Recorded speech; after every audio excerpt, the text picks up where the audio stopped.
So go ahead and take a deep breath in and let out the sound ah. Ah.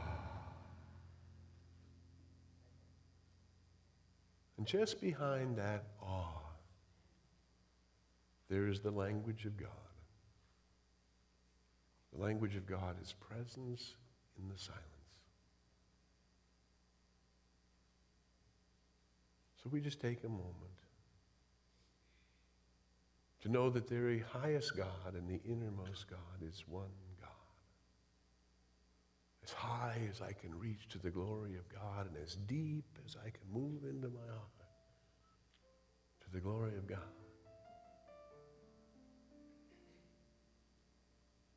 God is there. We have come to understand that God is all in all, in and as and through and beyond all creation, and the source of all creation.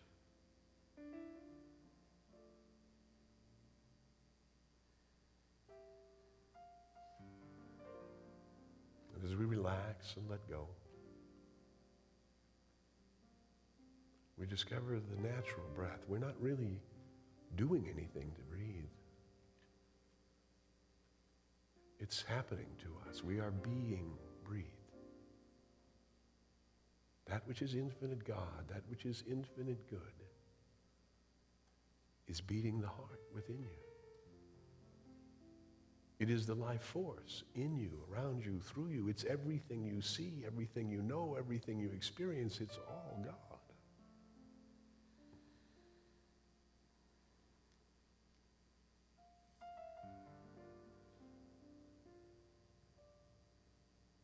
And we've already been reminded, infinite peace, infinite compassion, infinite joy, infinite beauty, infinite wisdom.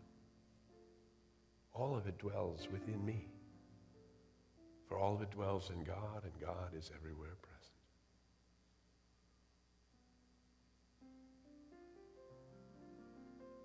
By coming into this sanctuary, I let go all separation, all prejudices, all fears, all doubts, for all there is God, and everywhere I look, I see the face of God. The Christ, the Atman, the Buddha, the High Self, belonging to each and to all and everyone, the glory of God.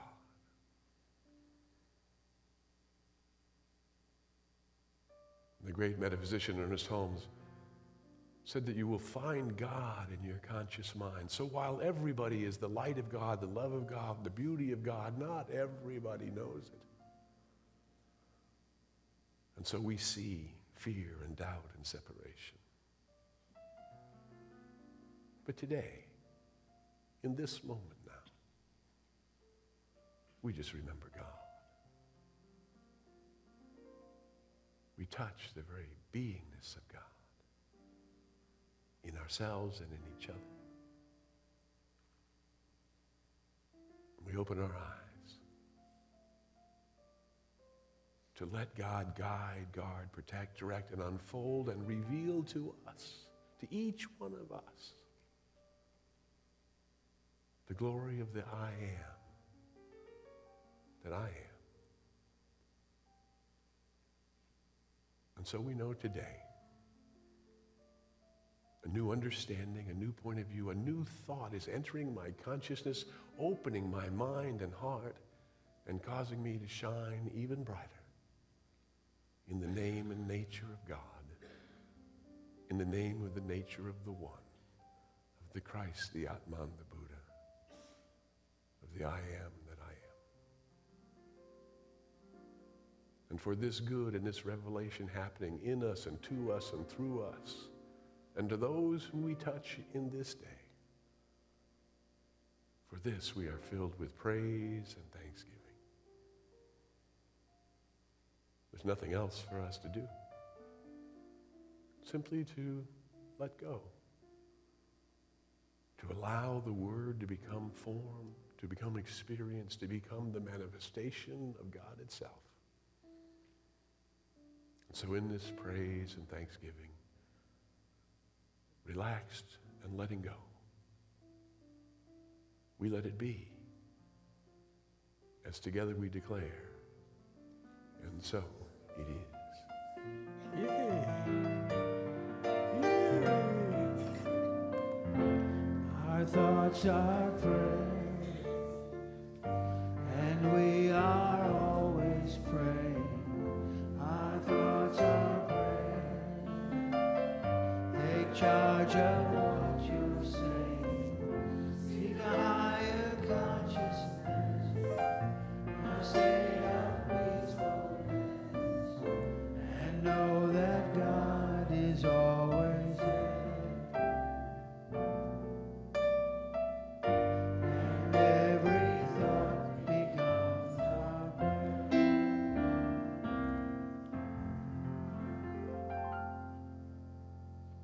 Thank you, Andy. Thank you, band. Thank you, Harold. Thank you, all of the veterans. Is all of the veterans in this hall in any way? Would you all please stand so we can honor you today?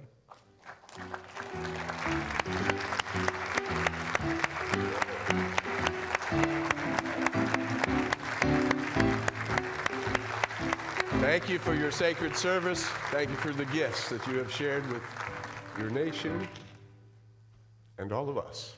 We are grateful. Well, over the years, nobody introduced me today, so if you don't know who I am, go look it up on the internet, okay? I actually have a body of work that's been done in the world, and the fun thing is I've been a minister now for 29 years. It's a little bit hot, the sound. We need to go down a little bit. It's echoing a little in the hall. I've been a minister for 29 years and just stepped out of the pulpit 2 years ago. And a lot of times they call that retirement, and as you all know from the good Dr. Sue Rubin, we call it refirement, right? And there is something within me that is not done, that I stepped forward, I said yes to the divine, not right away, it took a while. You know how the universe guides us and we get the 2x4s into our heads a few times? One of the chapters in my book, It's So Easy When You Know How, is graduating from the 2x4 school. I don't want to do it that way anymore. We say we can learn two ways, either by inspiration or desperation, right? Unfortunately, most of us wait until desperation strikes, and then we say, I think maybe I should look at spiritual things a little bit, yes? But that's really what I want to talk to you about, and I love our announcement person who said my talk was about the perineum. You're going to have to go to the dictionary and look that up. That's a body part. It is not about the perineum at all. And I would describe to you the perineum, but it's a little too graphic in Sunday sentence. The actual title is The Wealth of the Spiritual Paradigm. Paradigm. Well, paradigm is an interesting word, and so a lot of people don't really know that word. So I thought I'd help you understand paradigm. So I did this very clever thing here. I brought a pair of penny loafers here. These are penny loafers, but I put dimes in them. So that's a paradigm.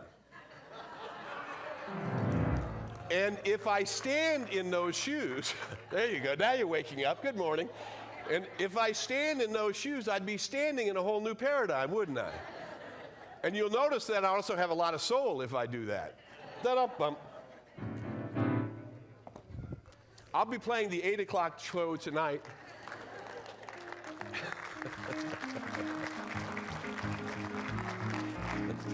Now the next time you hear the word paradigm, try to get that out of your head, right?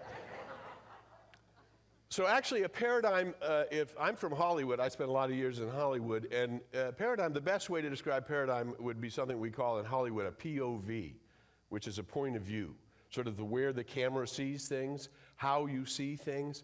So paradigm most accurately described would be the way that you see the world. Well, this came up for me in an interesting discussion because my wife, we've been together 38 years, married 36 years, and we have 6 grandchildren, two big adult kids, and everybody still loves everybody. So it's really a very cool thing. It's very, very wonderful to see the wealth of spiritual love and what it really is and how it works.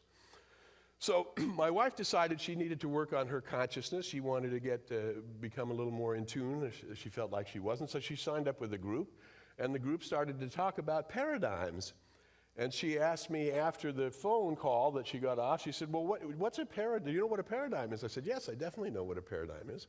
I said, it's the point of view that the way you see the world. She says, well, no, that's not what they're using. I said, I don't know what they're using, but I tell you that's what a paradigm is.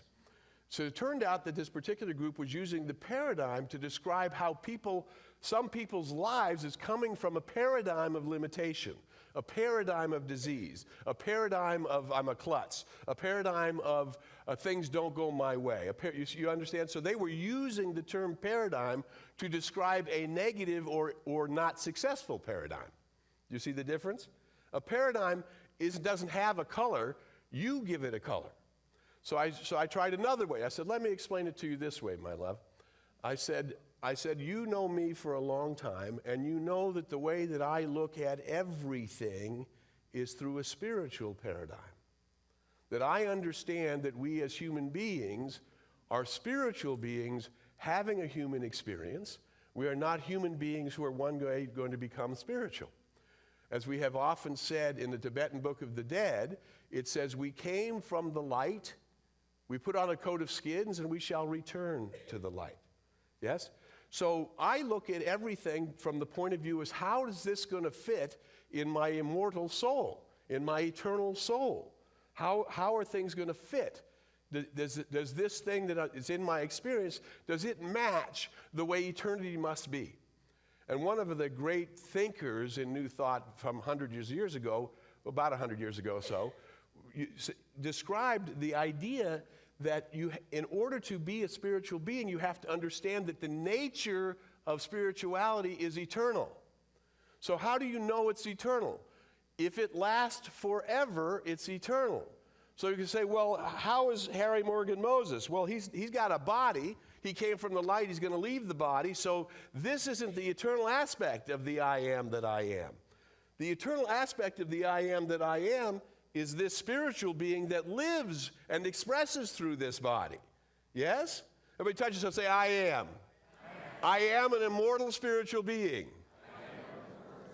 Superior to my mind, to my body, and to my experience. I am an immortal spiritual being. Now, when we just everything we just said there is true. However, I am an immortal spiritual being is the reality of it. And how do I know that I am that? Because I came from the light. I'm going to return to the light. Anybody who has children or grandchildren knows they weren't here before they were born. They came from somewhere. And you have two children. I have two 3-year-old grandchildren. They're very different people. They're 3 weeks apart. They're very different people. They have different souls, right? Otherwise, they're born at the same time. You'd think they come out the same. No, they don't come out the same.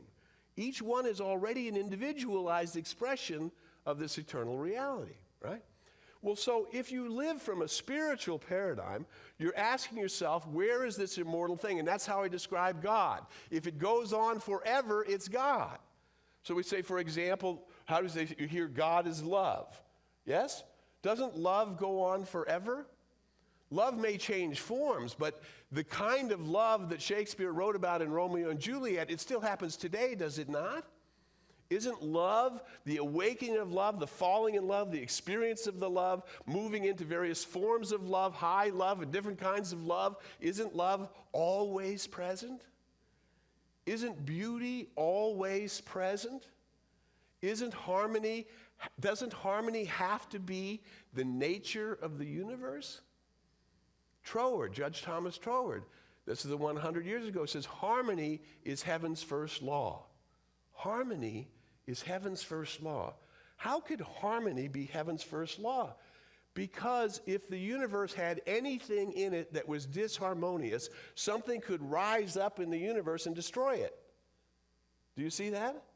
And eternity is not destroyable. It always exists. Right? So harmony must be the fundamental nature of the universe.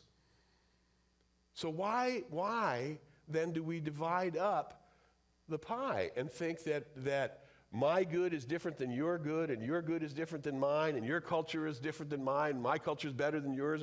That is all, everybody made that up. None of that is true, because harmony is the fundamental reality, which means your uniqueness is essential to the nature of the universe. Oh, I'll show you something interesting. This is a minister looking at a watch.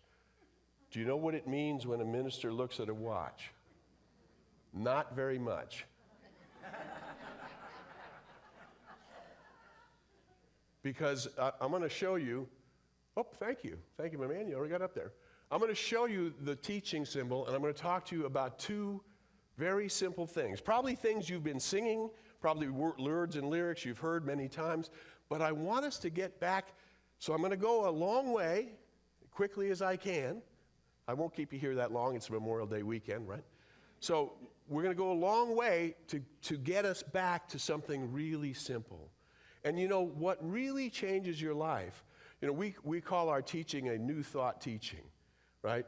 Well, new thought means we translated the Judeo-Christian heritage into a universal truth. We said, no, it's not, doesn't belong to the Jews, it doesn't belong to the Christians, it doesn't belong to the Buddhists. It belongs to all people, and it all depends on how you organize it in your mind, yes?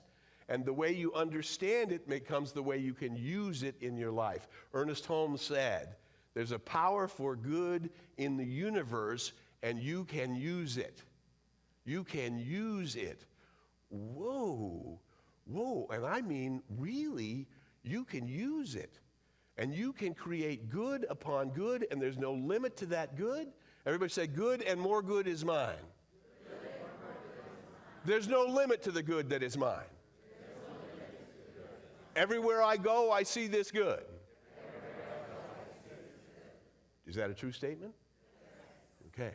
You have to be the one who sees this good, right? Everywhere I go, I see this good.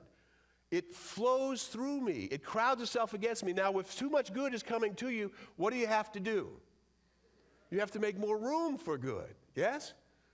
I just got a new car, right? And this car is the nicest car I've ever had. But I think, oh my God, what if I crash this nice car? No, that's my limited thinking. Don't you think you deserve to have a nice car, Dr. Moses? Don't you think you've put your good into the universe to allow it to circulate back through you, to multiply itself as good? So I have to surround that car in light, just like I surrounded my 20-year-old Mercedes in light. I surround it in light, right? I know white light covers and surrounds me, and nothing but good can come to me. Everybody say that, white light. Covers and surrounds me. And nothing but good can come to me. But you see, all of that is because you're using your conscious mind to remember that you're a spiritual being, to remember that you are eternal, to line yourself up with the nature of harmony, which of itself is eternal. Whoa, that means I'm going to become more healthy, more wealthy, more alive, more awake, more aware, more in tune, more vibrant, more loving, more giving, more generous. There's no limit to the good so long as I decide, is it good? And Ernest says, well, how do you determine that? Well, it's pretty easy. It's pretty easy. Is it good for me? Is it good for you? Is it good for everyone who's affected by it? Well, then it's good. Well, then how many parking places can you have? You can have as many as you want because it's good for you. It's good for everybody. So as people say, I go at Christmas time. I go shopping right in the malls. They say, oh, you're not going to the mall at Christmas? I say, yeah. I say, where are you going to park? I say, by the front door where I usually park. Why? Because God always sends me by the front door. I'm grateful. But you see, that's my use of the law. There's no limit to the good, yes? Okay, so here's the deal. Let's go through this quick. There's a circle, yes? I got some of my students are here from over the years. Never saw me do a class without drawing a circle, yeah? There's always a circle. Okay, here's the circle. That means, the circle means there's one thing, right? There's only one thing. Everything is inside the circle. If you see something outside the circle, make the circle bigger. No such thing as something outside the circle. Do you follow? Okay, now the circle has three parts. What's the next slide? Oh, there you go. You see this top section, the middle section, and the bottom section. You see that? Now, the way the Bible, the New Testament put that, they said there's the Father, the Son, and the Holy Ghost. Well, okay, that's kind of interesting. What's the Holy Ghost? That means we don't know how it works, but it's holy. Okay, well, we would put the Holy Ghost right in the middle. So go ahead and put the next slide up. Boom. We would put the Holy Ghost right in the middle. That's called the infinite mind of God, right? Oh, well, how does God manifest parking places? How does God manifest new good? How does God give you a new thought that can change your experience? The answer is in your mind. But you have to become conscious of your mind, yeah? Let's go to the next slide up. Look right under mind is soul. Oh, everybody touch yourself, say, I am. Did anybody have an objection to that? Did anybody touch themselves, say, I am, and something said, no, I'm not? No. You said, I am, yeah? Well, the I am that is God is the center of the universe. And God put you right in the center of the universe. God said, I to Moses, not this Moses, but a different one. God said, I am that I am. I am that. By what authority, the ancient Moses said, by what authority should I go free the slaves and bring out the Jews and find a promised land? But how am I supposed to do that? He says, tell them I am the one that sent you and I am that I am. Oh. And you all just said I am and nobody objected to it. Well, guess what? You are that I am. You are that I am. What's the next slide? Oh, see, the soul then decides to move into body. Because the only things you can really know are those things you have experienced, yes? So I see there's some children in the world, but it's okay. These words are okay. It's like medical words. We already had one in the field already, right? The I am that I am is in the very center of the universe. And I, in order to experience something, must experience before me to know it. For example, if you had never seen a sunset, if you had been inside a cave your whole life and people told you stories of sunsets, of the colors of the sunsets, of the colors of the water and the sky and the movement of the winds and the clouds and all the things that happen in a sunset, and you had never seen a sunset, you would be awed by the very first sunset you saw, wouldn't you? Because it's the experience of a sunset is why you know what a sunset is. Do you follow? Now, until you have that experience, you can read about it, you can talk about it, you can learn about it, but you don't really know what it is because you haven't experienced it. So that's why the soul has a body. The soul says, I want to know, I want to be conscious of what I am because God made me in its image and that's too big for me to grasp at one time. Isn't it? I've been praying every day, I swear to God, I swear to God, I swear to God. I've been praying every day for more than 40 years. And I don't get it.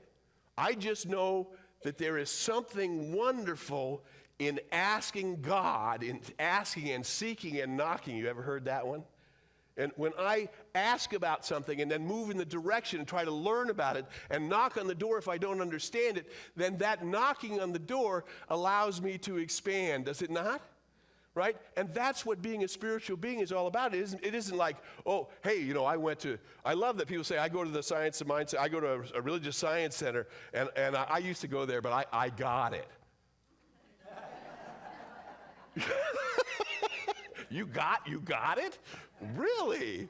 Wow. So in my center for years, we did a song, and this is where we're going to go. We did a song called Use Me. And the song goes, use me, oh God, I stand for you. And here I'll abide as you show me all that I must be. Right? Oh, that song is a prayer. And somebody asked, and they said, are we ever going to do a different song? Well, we did a lot of different songs, but how come we keep doing that song? And I said, why? Did you get it? Did you get it? I mean, God has used you. You got it? You done? Do you follow? Use me. If I woke up today, use me is a good prayer, isn't it? I woke up today, so I'm alive in God, and I'm always going to be alive in God, so it's a pretty good thing for me to turn to that which is the life force within me and say, use me, yes? Oh, but that's living from a spiritual paradigm. That's living like, Oh, I'm in a bad mood today, and I've noticed the things are not going my way. And I notice that the more angry I get, the more upset I get, the more fearful I get, the worse it gets. Oh, good. Now you're beginning to see something, right? But it's the self, the high self, that one in the middle, that's trying to inform you, drawing from infinite mind. So let's go another slide. Do we see the triangles in there? See that one aspect of the soul is reaching up to God, right? The other aspect of the soul is communicating. The soul has two functions. One is to reach to God. The other is to direct the senses. The soul has two functions. One is to reach to God, and the other is to direct the senses. So when I say I'm guided, guarded, protected, and directed, I know God is touching my soul so that my soul can lead me into the paths of awakening, into the paths of a deeper connection to life, into the path of belonging in the one, as the one, with the one, for the one. The song says that I'm only here for God. How about this other song? I release. There it is. I release and I let go. I let the Spirit run my life. I let the Spirit run my life. And what's the next thing? And my heart is open wide because I'm only here for God. But that's not a song lyric. That's a prayer. That's a statement of truth. I'm only here for God. And I don't know. So I'm born in the image and likeness of God. I am the Holy One. I am the Christ. I am the Atman. I am the Buddha. But I may not be aware of it yet. I may not have awakened to the glory of that. I might just be, reading, writing, and arithmetic and doing dishes, and that's it. No connection. Just reading, writing, arithmetic, and death and taxes. That's it. Do you see how flat that is? It's like a flat earth. There's nothing there. There's nothing to awaken us. There's nothing to open us. So how, if I am the glory of God, if I am the Christ incarnate, and Jesus said, these things and more shall ye do, isn't that what he said? Now, he walked on the water. He called the deaf to hear, the lame to walk, the blind to see, finally raised the dead, raised himself, and then he says, don't worry, these things and more. This is nothing compared to the glory of what you can learn about yourself. Well, who's going to show you? I mean, Dr. Moira, my goodness, my Irish sister, right? Now, what she is a guide. She's a lighthouse, showing you this is where the light is, but only so that you can light the light within you. So that you can see. Don't you see that there's this light within you? But this light within you needs to be lit by you, which has to come from your prayer. Do you follow? Your prayer has to be, show me all that I must do. And here I'll abide as you show me all that I must do. Yes? And that's the key, to begin to allow that self of yourself. So here's how it goes. If I'm the glory of God, which I think is a fantastic, that's a mind-boggling concept. And then wait, but you're the glory of God, and you're the glory of God, and you're the glory of God, and you're the glory of God. And each one of us here is the glory of God. Now that's a really mind-blowing concept. Well, how are we going to reveal this glory of God? I don't know how. I don't know how to do that. But I do know that the one that I am, which is all things that I belong to, that I'm immersed in, that I'm surrounded by, I know that it knows. So my prayer has to be, guide, guard, direct, and protect me, and lead me into the paths that reveal the glory of the I am that I am. Guide, guard, direct, and protect me. Let me get rid of my fears. No more struggle. No more strife. With my faith, I see the light. And what's required? And my heart is open wide. Because I'm only here for God. Living from a spiritual paradigm is I'm asking the God that I am the only one that knows what the glory of the Christ, the Atman, the Buddha, the only child of God, the only one who knows what that is that within me that is that I am. So I must ask, seek, and knock upon that. Not just manifest parking places, and I'm really good at manifesting parking places. But look at people say, well, is it the most important thing your family? You know what my wife and I do for kicks is we love it when the kids say, well, can we come over? Or will you come over? It's the glory of love of our family is the most beautiful thing in my world. But say, well, isn't that the most important thing in my world? I said, no. No, it's very important because it's a manifestation of the love of God, but it is God that has to be the most important thing because all of this comes from God. Yes? The beautiful family, the beautiful healthy babies, everything, they come from God, and I don't know how to do it, but God does. Oh.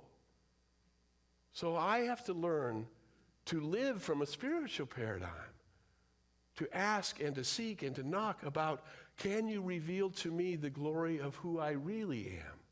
And as I release those things that no longer serve, my fear, my doubts, my struggles, my disease, my prejudices, I release them, I allow them to go, because as I'm revealing this holy Christ, this holy Atman, this holy Buddha of myself, it's in everyone. It's everywhere. And the only difference is they don't know it. So, well then maybe I could teach, maybe I could talk, maybe I could drive down to Redondo and share with a few friends. Maybe there's some way I can serve this awakening world, because what's the one thing you want to do when you see a fantastic sunset? Think of it. Now, get yourself looking at a beautiful, fantastic sunset. What's the first thing you want to do? The first thing you want to do when you see a sunset is share it with somebody, isn't it? Oh, you look at a sunset, what's the first thing you say? Oh my God, look at how beautiful that is. And you're sharing that to the people all around you that they too can see it, yes? That's the nature of God, is that we want to share it. The nature of God. So we have come, you and me, we have come because we walked into this sanctuary. We have come to help the world wake up, to help the world see the beauty of God, to feel the beauty of God, to watch God heal and uplift and restore and revitalize everything that is our lives. And then we say, why? Oh, just so I could have a nice Rolex and a Mercedes. That's why. If you have a nice Rolex and a Mercedes and no God, you're impoverished. You're completely impoverished. Oh my God, you're missing the glory of life. Oh, so the key is that one, the part of my soul that's able to commune with God. You know, it's like they say, what's the worst thing about being an atheist? There's no one to talk to when you're having good sex.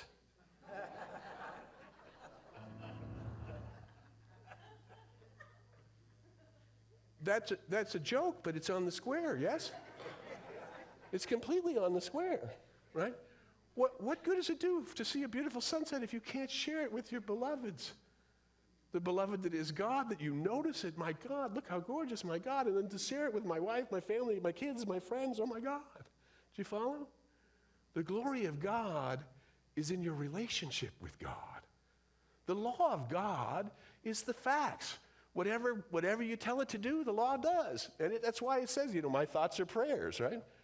So watch what you're saying, watch what you're thinking. What's the difference? You think like there's a committee up there dividing thoughts from prayers? Was that just a thought or was that a prayer? Was that a thought? Do you follow? So we begin to make a new choice. My wife says, what's the paradigm? I said, well, it's kind of like this. You know me. I live my life from a spiritual paradigm. And everything that happens in my life as value is in that paradigm. And everything that comes from it comes from that paradigm. Oh, this is a spiritual universe. You're a spiritual being. You came here to experience more and more good. No limit to that good. and to make room in your heart and in your relationship with the Spirit itself to build more and more love, more and more light, and more connection. We are all lights unto the world, but we are not the source of the power. We're the instruments of the power. We are all lights unto the world, and we're the instruments of its power. So use me, O God. I stand for you, and here I'll abide as you show me, in me, as me, through me, all that I must do. And I release, and I let go. I let the Spirit run my life. I am free in the Spirit because I'm only here for God. 29 years of talking. At the end of every talk, I say these things. I invite you to think on these things. And together, let us explore the possibilities. Namaste.